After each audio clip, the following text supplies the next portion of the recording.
Le bonheur. C'est sûrement la plus grande quête de l'humanité, non? Une question qui nous taraude tous.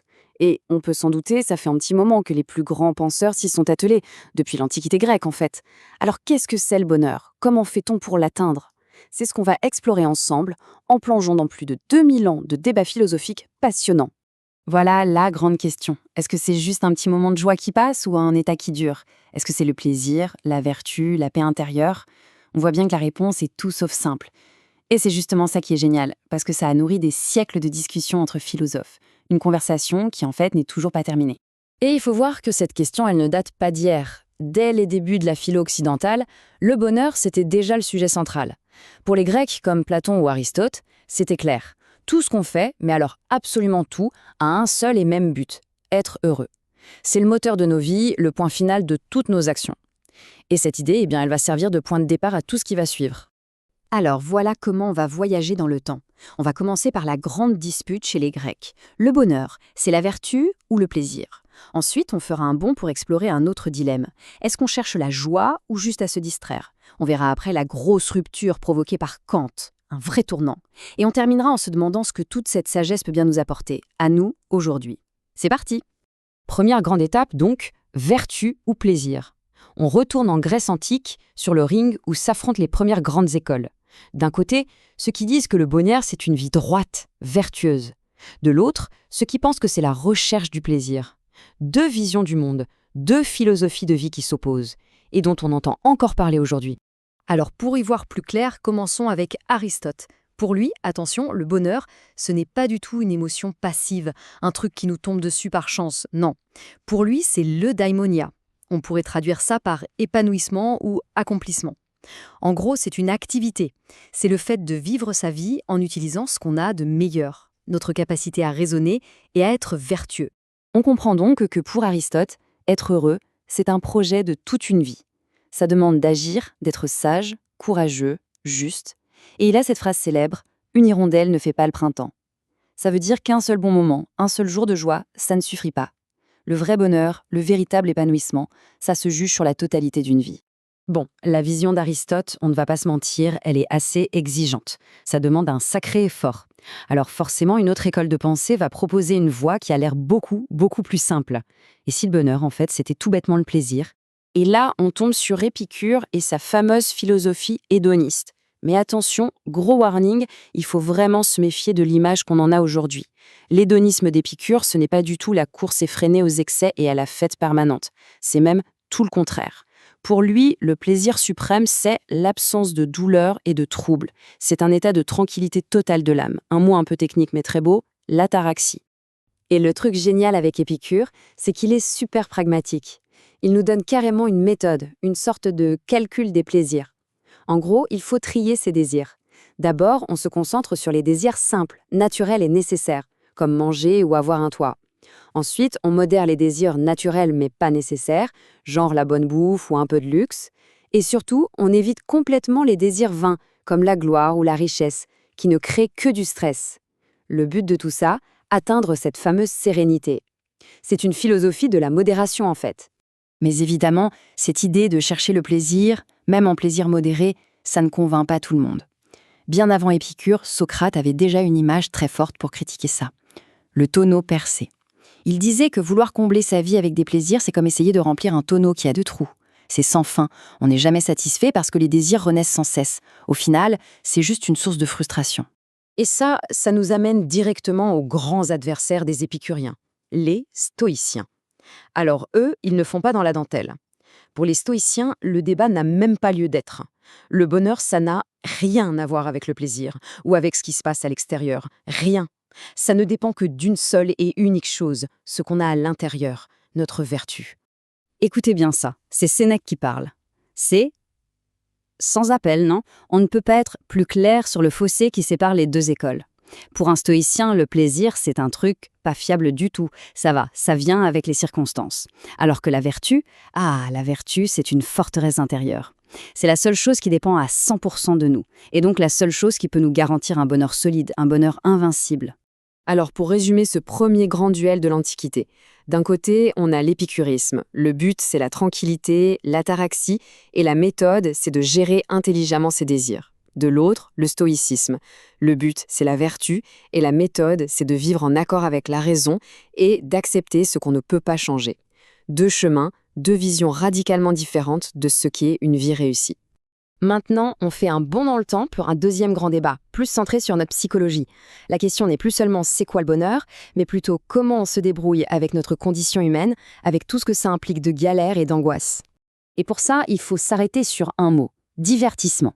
C'est là que Blaise Pascal entre en scène pour nous dire « attention ». Pour nous, aujourd'hui, le divertissement, c'est un loisir, un truc sympa pour se détendre, mais pour Pascal, c'est beaucoup plus profond et beaucoup plus sombre.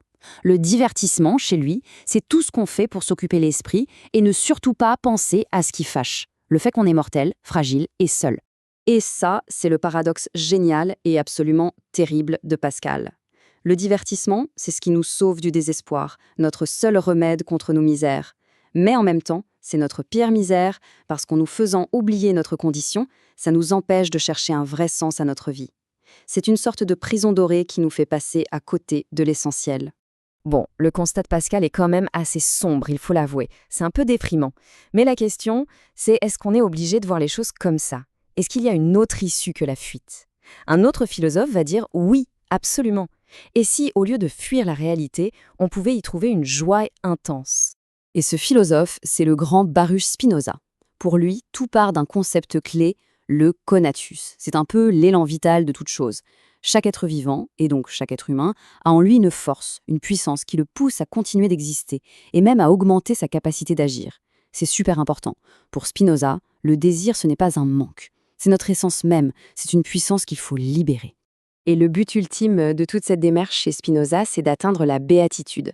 Alors ce n'est pas un petit plaisir de passage, et ce n'est certainement pas une distraction à la Pascal. C'est une joie profonde, une joie active qui vient de la connaissance. Pour Spinoza, plus on comprend le monde et notre propre nature, plus on agit en accord avec cette compréhension, et plus on ressent une joie immense et durable. On a donc deux visions du monde qui s'affrontent violemment. D'un côté, Pascal, la condition humaine est misérable et on a besoin de se distraire.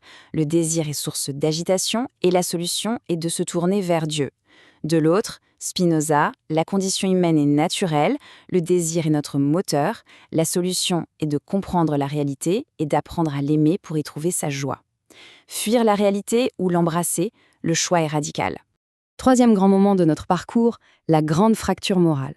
Parce qu'après tous ces débats sur la meilleure façon d'être heureux, un philosophe va arriver et en gros dynamiter la table du jeu. Cet homme, c'est Emmanuel Kant. Il va faire une chose révolutionnaire, séparer complètement la quête du bonheur de la question de la morale. Pour bien comprendre le choc, il faut voir que depuis plus de 2000 ans, tout le monde liait les deux.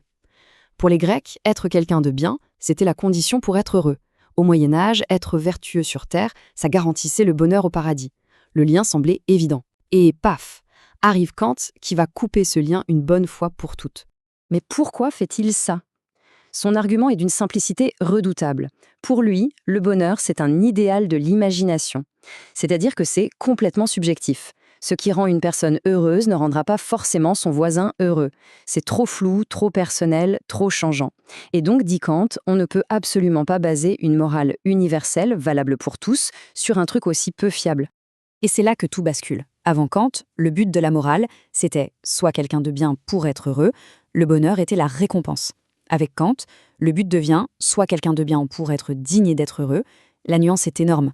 On ne fait pas le bien pour être heureux, on fait le bien par devoir. Le bonheur, c'est autre chose, une sorte de bonus qu'on peut espérer, mais ça ne doit jamais être le moteur de nos actions morales.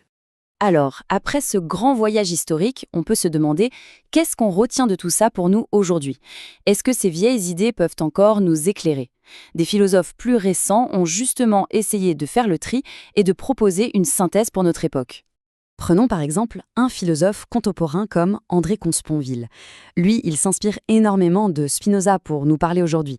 Il reprend cette idée que le désir, ce n'est pas un manque, ce n'est pas une faiblesse. Au contraire, c'est une puissance, c'est notre élan vital, notre pouvoir d'exister, d'agir et de se réjouir. Cette sagesse, qu'on pourrait appeler celle de l'action joyeuse, nous dit plusieurs choses. Premièrement, le bonheur, ça ne se trouve pas dans l'espoir d'un avenir meilleur ou dans une quelconque illusion. Deuxièmement, ça se trouve ici et maintenant, dans l'action et dans notre capacité à aimer la réalité, même quand elle n'est pas parfaite. En gros, il s'agit d'apprendre à se réjouir de ce qui est plutôt que de se lamenter sur ce qui n'est pas. C'est tout l'esprit de Spinoza, une éthique de la joie.